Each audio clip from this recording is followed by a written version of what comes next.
معلوماتو ورځ ده او د هغې نوبت ده چې موږ ته خپل معلومات ووایي. د چنګښو په اړه مې یو مطلب ولوست، ډېر راته جالبه و. د چنګښو یو ډول دی چې کله دوی خوب کوي نو سترګې نه پټوي. ښه، هغه چنګښې چې توپونه وهي او هیڅ مزل نه کوي. هو نارنجي، تر اوسه 6,000 ډوله چنګښې پېژندل شوي دي. څنګه هیلې؟ یعنې کله چې ویده سترګې خلاصې وي؟ هو کائنات جانې. ښه نو که دا چنګښې خوب هم وویني په ویښه یې ګوري ځکه سترګې یې خلاصې دي، ویښ وي نو. بله خبره دا چې له خپلو سترګو سره په یو وخت کې خپل شاوخوا هم لیدلی شي. څومره جالبه، لکه 360 درجې کمرو په شان. هر څه چې دي ډوډۍ خوړلو په وخت کې هم د خپلو سترګو په واسطه ډوډۍ خوري. سترګې یې قشوخې لري. توبه له تا نارنجي، اجازه ورکړه چې هیله خپل ټول معلومات موږ ته ووایي. نه، کله چې ډوډۍ د خولې په واسطه خوري د سترګو په ذریعه هغه معدې ته لیږدوي او بله خبره دا چې اوبه هم نه څښي. ښه، چای او نوشابه څښي؟ نه نارنجي، اوبه د پوستکي په واسطه جذبوي.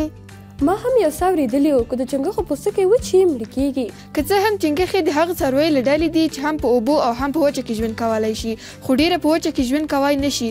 باید پوستکی یې تل لون او اوبو ته نږدې وي او چیرې چې ژوند کوي هم باید پاک وي. څومره ښه، خپل پاکوالي ته هم پام کوي. هو نارنجي، که نه مړه کېږي. هو نارنجي، موږ انسانان هم باید خپل پاکوالي ته پاملرنه وکړو ځکه پاکوالی د ایمان یوه برخه ده. یو بله خبره مو هم هیره نه شي چې له شنو چنګښو نه بغیر ډېرې چنګښې زهري دي. دې خبرې ته باید متوجه واوسو. دا اوس زما معلومات چې تاسو ته مې وویل. د یوې چنګښې نه پوښتنه وشوه چې ولې ټوپ وهي او تګ نه کوي. ویې ویل ځکه چې د پښو نښه مې په ځای کې پاتې نه شي. زه خو د چنګښو په اړه په ډېرو نوي شیانو پوه شوم. مننه هیله جانې، ډېره جالبه وه.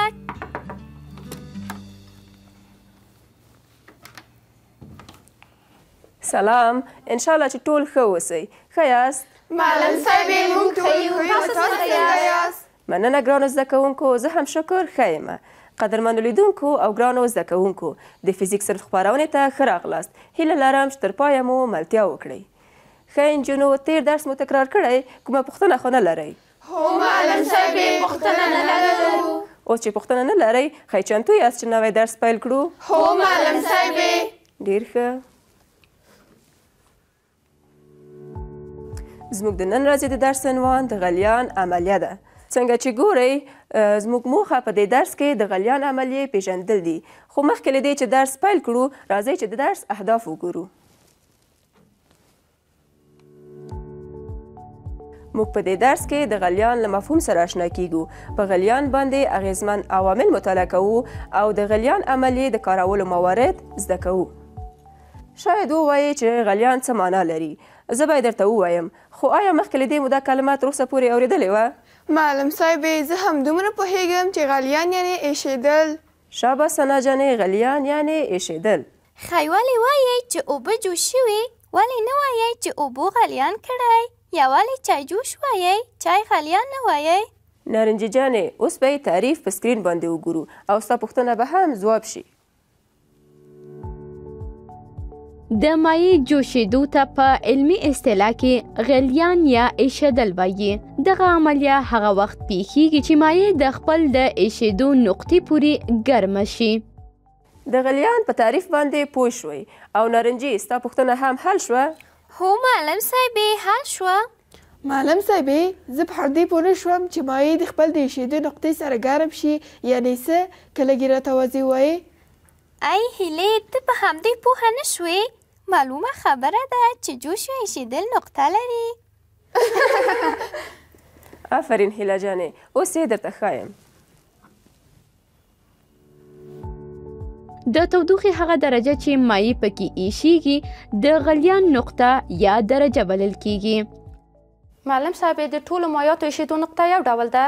نه کائنات جانې، د هر مایع د ایښېدو نقطه یو بل سره توپیر لري. انجونو، د غلیان په تعریف باندې پوه شوئ؟ هو معلم صاحبې.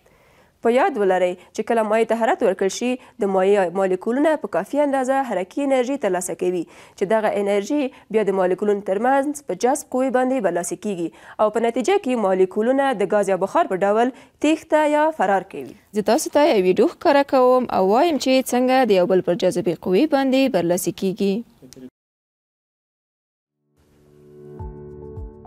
په ځیر سره وګورئ کله چې د مایع د حرارت درجه زیاته شي د مایع مالیکولونه حرکي انرژي ترلاسه کوي او حرکت یې ډیریږي د حرارت درجې په زیاتېدو په مایع کې موجود مالیکولونه چټک حرکتونه کوي تر څو چې د ایشېدو نقطې ته ورسیږي او زموږ موخه د مالیکولونو تیښتې څخه همدا د مالیکولونو حرکت دی.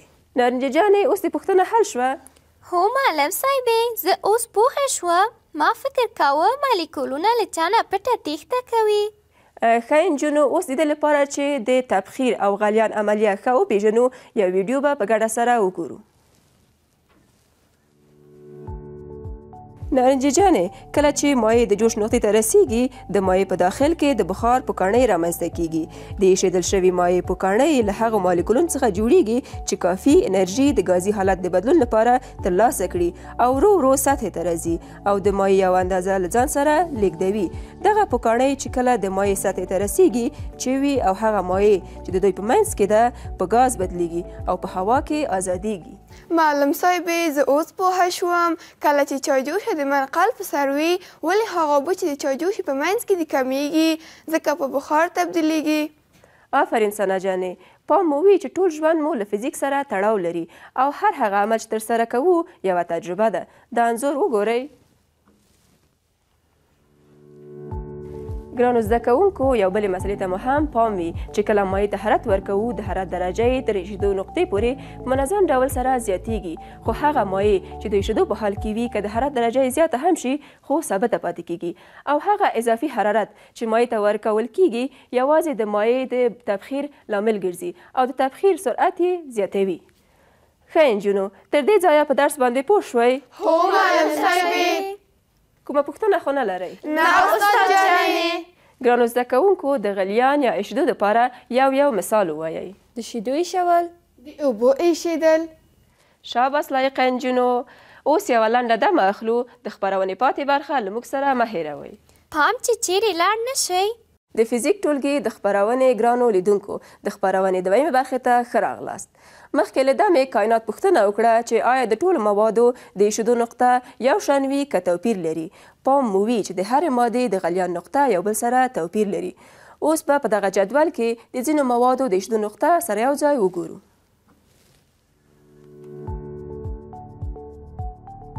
لکه څنګه چې سکرین کې ګورئ د سیماب د ایشېدو نقطه 9 درجې سانتیګریډ ده او د سرو زرو د ایشېدو نقطه 1.3 د سانتیګریډ درجه ده او د اوبو د ایشېدو نقطه 100 سانتیګریډ درجې ده. یعنې سیماب په کم حرارت کې ایشېږي خو سره زر بیا د ایشېدو لپاره ډیر حرارت ته اړتیا لري. معلم صاحبې د یو مادې د ایشېدو نقطه تغییر هم کولی شي. مثلا د اوبو د ایشېدو نقطه 100 درجې سانتیګریډ ده، زیات یا کم کیدی شي. هو فاطمه جانې اوس هغه عوامل چې د غلیان په نقطه باندې اغیزه کوي مطالعه کوو. ګرانو زده کوونکو له ما نه چې هر وخت پوښتنې کوئ زه ډېره خوشحالېږم ځکه صنف د پوښتنې ځای دی او له پوښتنې نه هېڅکله ډار مه لرئ ځکه پوښتنه له تاسو سره مرسته کوي تر څو کوم څه تاسو ته ګونګ پاتې نه شي. سمه ده معلم صاحبې. د یوې مایع د ایشېدو نقطه د اتموسفیر فشار، ناخالصۍ او د مالیکولونو ترمنځ د جذب قوې پورې اړه لري چې اوس هر یوې درته بیل بیل تشریح کوم. په هره برخه چې پوه نه شوئ پوښتنه وکړئ. سمه ده معلم صاحبې. اوس به یې وګورو. د غلیان په نقطه باندې لومړنی اغیزمن عامل د اتموسفیر فشار دی. د اتموسفیر فشار زیاتوالی د غلیان نقطې د زیاتېدو سبب ګرځي او د اتموسفیر فشار کموالی د غلیان نقطې د کمیدو لامل ګرځي. معلم صاحبې یعنې تاسو وایئ که د ایشېدو نقطې ته فشار ورکړو ډیریږي؟ نه نارنجي زموږ موخه د اتموسفیر فشار زیاتېدل دي. د مثال په ډول په لوړو ځایونو کې اوبه په کم حرارت کې ایشېږي. انجونو وروسته له دې چای په لوړو ځایونو کې ویشوئ مصرف یې کمیږي. آفرین په تا نارنجي د یو چای لپاره به غره ته لاړ شو. په جغرافیایي موقعیت کې د اتموسفیر فشار بدلون د اوبو د ایشېدو نقطې ته بدلون ورکوي. د موقعیت بدلون د ځینو نورو بدلونونو لامل هم ګرځېدی شي. د اوسط فشار هغه اندازه چې هوا سنجې د بحر په سطحه کې ښیي یو اتموسفیر دی خو په لوړو ځایونو کې بیا له دې اندازې څخه کم وي. معلم صاحبې که امکان لري یو مثال ورکړئ. ولې نه هیله جانې؟ د مثال په ډول د سمندر له سطحې په 1540 مترو لوړوالي کې د فشار سنج لخوا ښکاره کوونکی فشار 0.806 اتموسفیر دی چې د اوبو د ایشېدو نقطه په دغه فشار کې 15.1 سانتیګریډ درجه ده. هیله جانې اوس پوه شوې؟ هو معلم صاحبې. څوک ماته ویلی شي که اوبو کې مالګه واچوو د غلیان نقطه یې توپیر کوي که نه؟ معلم صاحبې که زه غلطه نشم هو د ایشېدو نقطه یې تغییر کوي. آفرین کائنات جانې، که اوبه خالص نه وي زر نه ایشېږي. د مثال په ډول په دوبي کې د دې دپاره چې د موټر رادیاټور اوبه زر جوش نشي په اوبو کې د جوش ضد اچول کیږي. دا کار د دې لامل کیږي تر څو اوبه په آرامه جوش شي او موټر ته زیان ونه رسیږي. معلم صاحبې د جوش ضد باندې پوهه نه شوم. د جوش ضد داسې یو ماده ده چې د اوبو د غلیان نقطه لوړوي. د مثال په ډول که اوبو کې مالګه واچوو د جوش نقطه یې لوړیږي، یعنې د مالګې په اضافه کولو سره کولی شو د اوبو د جوش نقطه تر 100 سانتیګریډ درجو پورې لوړه کړو. یو بل فاکتور چې د غلیان په نقطه باندې اغیزه کوي د مالیکولونو ترمنځ د جذب قوه ده. یعنې که هر څومره د مالیکولونو ترمنځ د جذب قوه قوي وي نو د غلیان نقطه یې هم زیاته وي، خو که د مالیکولونو ترمنځ د جذب قوه ضعیفه وي بیا د غلیان نقطه یې ټیټه وي. معلم صاحبې موږ د یو مایع د ایشېدو نقطه څنګه پیدا کړو؟ ثنا جانې د یوې مایع د اندازه کولو لپاره دوه وسیلې لرو. سکرین ته وګورئ.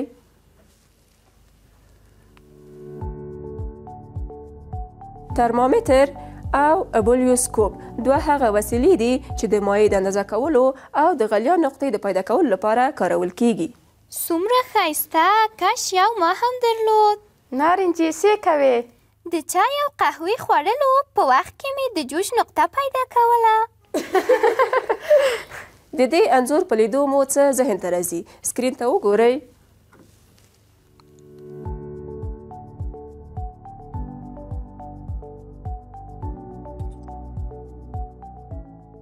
زما په نظر یو موږ ته د غلیان حالت او بل یې د مایع تبخیر ښکاره کوي. هو معلم صاحبې زه هم همداسې فکر کوم. آفرین، ځوابونه مو سم دي. اوس څوک ماته ویلی شي چې د غلیان او تبخیر عملیو ترمنځ توپیر څه دی؟ معلم صاحبې موږ خو غلیان اوس مطالعه کړو او تبخیر مو په تیرو درسونو کې لوستلی، خو زه پوه نه شوم چې څه فرق لري.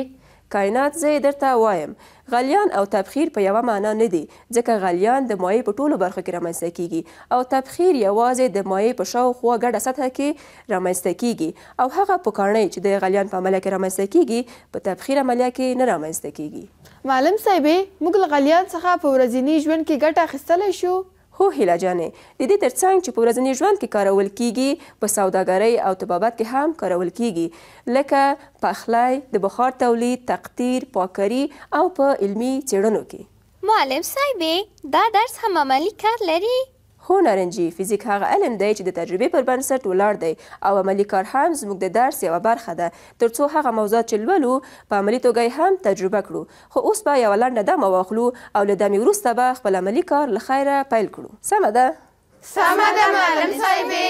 درنو لیدونکو اوس یوه لنډه دمه لرو، له موږ سره پاتې شئ. د خپرونې درېیمې برخې ته ښه راغلاست. موږ په دې برخه کې غواړو د اوبو د غلیان نقطه او د غلیان په نقطه باندې د ناخالصۍ اغیزه عملا وګورو. د دې فعالیت د ترسره کولو لپاره دغه وسایلو ته اړتیا لرو: د موادو نیولو کاشوغه، 2 دانې ترمامیترونه، 3 پایه یا ترایپد، د حرارت منابع، بیکرونه، سټنډ، 2 دانې سټاپ واچونه، مالګه، اوبه او ورسره قلم او کتابچه. ګرانو لیدونکو تاسو هم کولی شئ دا تجربه په کور کې عملي کړئ. پیل کې غواړو د خالصو اوبو د غلیان نقطه پیدا کړو. هیلې ته بیکر راواخله او پکې یو اندازه اوبه واچوه او د سیپایي د پاسه یې کیږده. ثنا ته ترمامیتر راواخله او په عمودي شکل سره د سټنډ په وسیله یې د بیکر په منځ کې ځوړند کړه، خو پام دې وي چې ترمامیتر د بیکر سره ونه لګیږي او لاندنۍ برخه یې د اوبو په منځ کې وي. سمه ده معلم صاحبې. پام چې اوبه چپه نه کړي، هغه اعلان دې نه دی لیدلی چې وایي وچکالي راغلی؟ په سترګو نارنجي.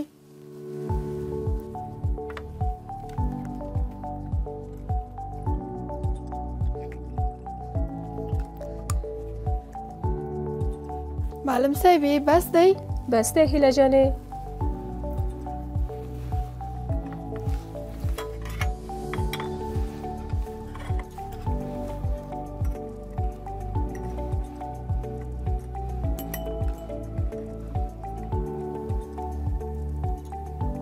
معلم صاحبې ما ترمامتر سم ایښی. سمه ده ثنا جانې، لکه څنګه مو چې وویل د ترمامتر لاندنۍ برخه باید د اوبو په منځ کې وي. دا د معلم صاحبې ټوله په اوبو کې ده. ډېر ښه، زه به اوس د حرارت منبع روښانه کړم تر څو چې اوبه په ایښېدو باندې پیل وکړي. معلم صاحبې چای پخوئ؟ نه نارنجي، معلم صاحب وویلې چې د اوبو د غلیان نقطه پیدا کوو. اوبه خو هسې هم ایښېږي، چای به هم وڅښو. سمه ده نارنجي، کله چې خپرونه خلاصه شوه چای به هم وڅښو. انجونو د همدې شیبې نه چې په بیکر باندې د حرارت منبع روښانه کوو تر هغې چې اوبه په ایښېدو راځي د ترمامتر د حرارت درجې ته مو پام وي تر څو ترمامتر کې د حرارت درجې بدلون ښه وګورئ. معلم صاحبې تاسو وایئ چې 2 سترګې لرو، 2 نورې قرض کړو؟ نه نارنجي، 2 سترګې بس دي، نورو ته اړتیا نشته، یوازې متوجه اوسئ. کائنات کله چې اوبه وایشېدې د ترمامتر د حرارت درجه ولوله او په سانتیګریډ یې ځان سره یاداښت کړه. سمه ده معلم صاحبې. تر څو چې اوبه ایښېږي تاسو چمتو یې چې یو څه پوښتنې وکړم؟ هو معلم صاحبې. ډېر ښه، ستاسو په نظر څه شی د اوبو د ایښېدو لامل ګرځي؟ معلم صاحبې څومره ساده پوښتنه. معلم صاحبې موږ ولوسته چې حرارت د اوبو د ایښېدو لامل ګرځي. آفرین هیله جانې، حرارت د اوبو د ایښېدو لامل ګرځي.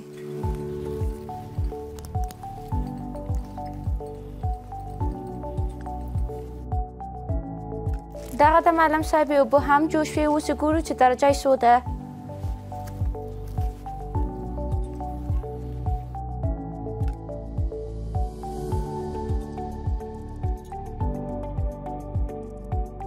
معلم صاحب د جوش اوبو 90 درجه سانتیګریډ وه. ګرانو زده کوونکو ومولیدل چې اوبه په 90 درجې سانتیګریډ کې په ایښېدو شوې. بناً د حرارت هغه درجه چې په هغې کې اوبه په ایښېدو پیل کوي د اوبو د ایښېدو یا غلیان نقطه ورته وایي. ښه نو مننه ګرانو زده کوونکو چې دا فعالیت مو هم د تل په څېر په ښه توګه ترسره کړو. اوس نو چمتو یې چې دویم فعالیت هم ترسره کړو؟ هو معلم صاحبې. سمه ده، په دویم فعالیت کې د اوبو په غلیان نقطه د ناخالصۍ اغیزه په عملي ډول ګورو. دا فعالیت به هم په ګډه سره ترسره کړو. 2 بیکره په مساوي ډول له اوبو څخه ډکوو او یوه کې یو اندازه مالګه اچوو. کله چې مالګه ښه حل شوه بیکر باندې د ناخالصو اوبو لیبل لګوو. بل بیکر چې نارمل اوبه لري د خالصو اوبو لیبل پرې لګوو. بیا هم د مخکیني فعالیت په شان ترمامیترونه په عمودي ډول د بیکرونو منځ کې ږدو.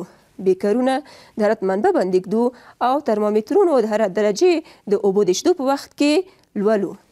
پام مو وي چې په دې فعالیت کې له سټاپ واچ څخه هم کار اخلو او پایله کې به نتیجه له تاسو واورم. معلم صاحبې فعالیت چې خلاص شو سټاپ واچ ماته راکړئ. نارنجي ته په سټاپ واچ څه کوې؟ خوښ مې شو. نارنجي جانې دا په علمي تجربو کې کاروو. ښه معلم صاحبې. فاطمې ته 2 بیکره په مساوي ډول له اوبو څخه ډک کړه. بیا یوه کې 4 کاشوغې مالګه واچوه. کائنات ته دغه 2 لیبله چې په سر یې ناخالصې او خالصې اوبه لیکل شوي دي د بیکرونو په مخ ونښلوه.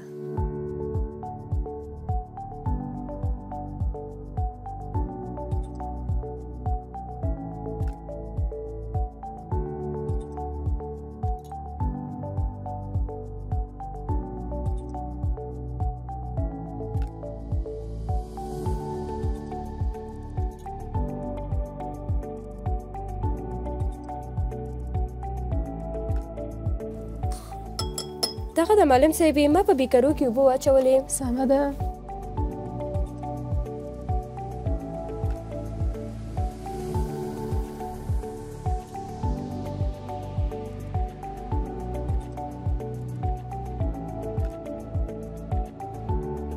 هیلې ته ترمامیترونه د بیکرونو منځ کې کېږده چې وګورو د حرارت درجه یې څومره ده.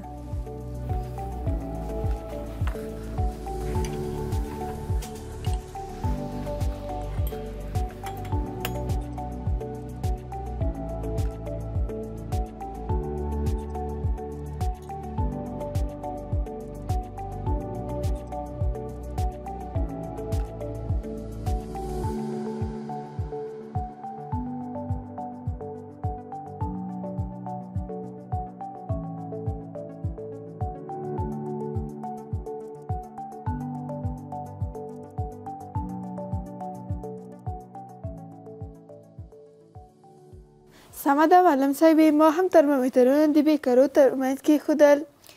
اوس زه دواړو بیکرونو ته د حرارت منبع روښانه کوم او دواړو باندې یو شان حرارت تنظیموو. سنا او هیلې، تاسو همدا چې ما منبع روښانه کړه، ستا پاچونه مو روښانه کړئ.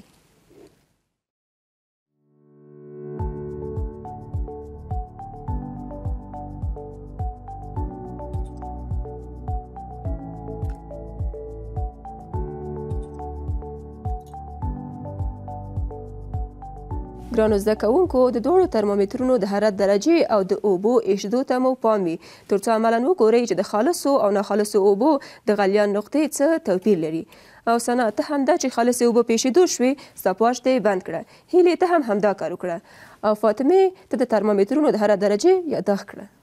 سمه ده استاد جانې. سمه ده معلم صاحبې. که کومه پوښتنه لرئ وپوښتئ. معلم صاحبې، زه پوښتنه نه لرم، خو دغه بیکر چې خالصې اوبه لري داسې پوکڼۍ پکې جوړې شوې.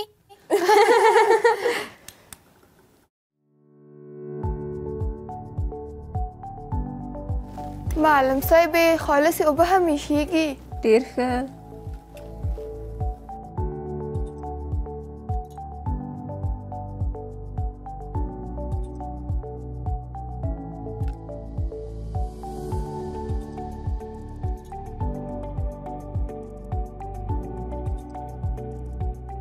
معلم صاحبې، د خالص اوبو د حرارت درجه 9 درجې سانتیګریډ ده. سمه ده. انجونو، پام خو به دی چې خالصې اوبه د ناخالصو اوبو په پرتله چې مالګه لري زر ایشېږي. هو معلم صاحبې. څوک ماته ویلی شي چې ولې ناخالصې اوبه په ځنډ ایشېږي؟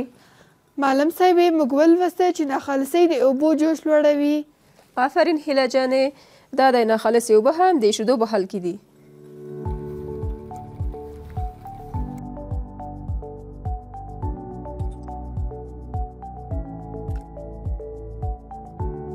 دغه د معلم صاحبې جوشو او د ناخالصو اوبو د ترمامیتر د حرارت درجه 85 درجې ده. آفرین ګلالیو زده کوونکو او خوږو لیدونکو، اوس نو موږ او تاسې ټول پوه شو چې ناخالصي د اوبو د ایشېدو نقطه لوړوي، ځکه له ناخالصۍ سره اوبه په ځنډ ایشېږي. که کومه پوښتنه نه لرئ چې د نن ورځې پوښتنې له تاسو څخه وپوښتم. سمه ده معلم صاحبې. ډېر ښه. نو لومړۍ پوښتنه به وګورو. د غلیان نقطه تعریف کړئ.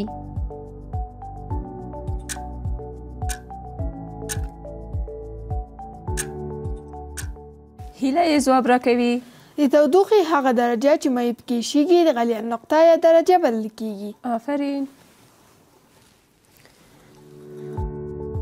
په مایع کې ناخالصي د هغه په غلیان نقطې باندې څه اغیز لري؟